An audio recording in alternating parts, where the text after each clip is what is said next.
Bienvenue sur prof.fr, overblog.fr.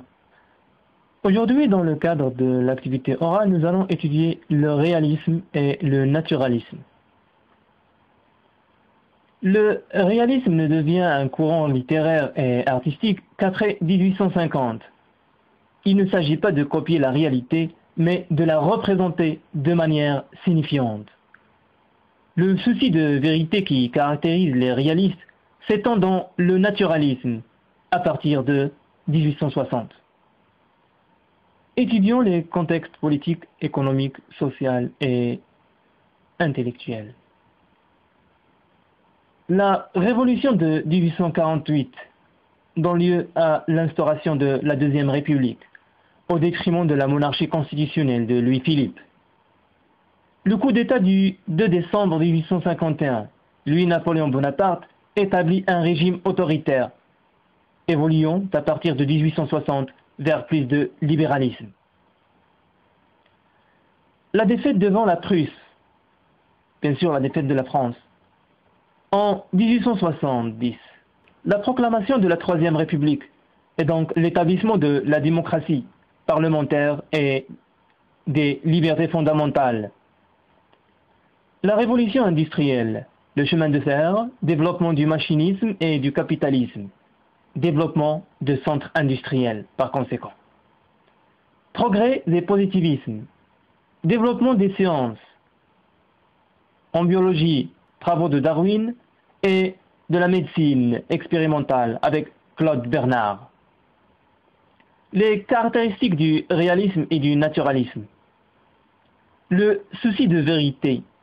Les écrivains s'appuient sur la documentation, exemple de Flaubert, et les enquêtes, Zola, pour donner une image fidèle et intelligible du réel. La démarche scientifique, avec le roman expérimental, fondé sur l'observation et l'expérimentation, Zola dans le roman expérimental. Le souci d'objectivité, c'est le contrôle de l'expression des sentiments personnels, Flaubert par exemple, et une grande attention à la forme, importance du point de vue, développement des descriptions. La littérature réaliste et naturaliste. Le roman est le genre le mieux adapté à l'expression de la réalité. Le roman réaliste, description de divers milieux et étude des effets des patients. Balzac, par exemple, malgré une influence romantique perceptible dans La peau du chagrin et Les illusions perdues. Aussi une analyse de la société, Stendhal dans Le rouge et le noir et La chartreuse de Parme. Le roman naturaliste, étude du milieu, le monde des ouvriers parisiens dans L'Assommoir, la mine dans Germinal et du déterminisme qui s'y exerce dans ces lieux-là. Zola présente l'histoire naturelle et sociale d'une famille sous le Second Empire. Le cycle des Rougon-Macquart, Lacerteux, de Goncourt. Analyse de la société et études psychologiques, Guy de Maupassant dans Une vie et dans Bel-Ami. L'art réaliste. La peinture à l'origine du réalisme. Le réalisme doit son nom à la peinture, quand les adversaires de Gustave Courbet l'ont donné à sa peinture. Un enterrement à Ornans fait de Courbet le chef de l'école réaliste.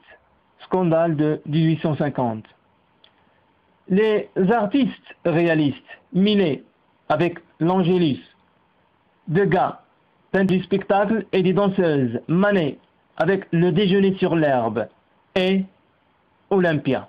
Les impressionnistes jouent sur le rapport lumière-couleur, Monet avec La gare Saint-Lazare, Renoir, Le déjeuner des canotiers et Pissarro peignent en plein air des paysages et des scènes du monde moderne.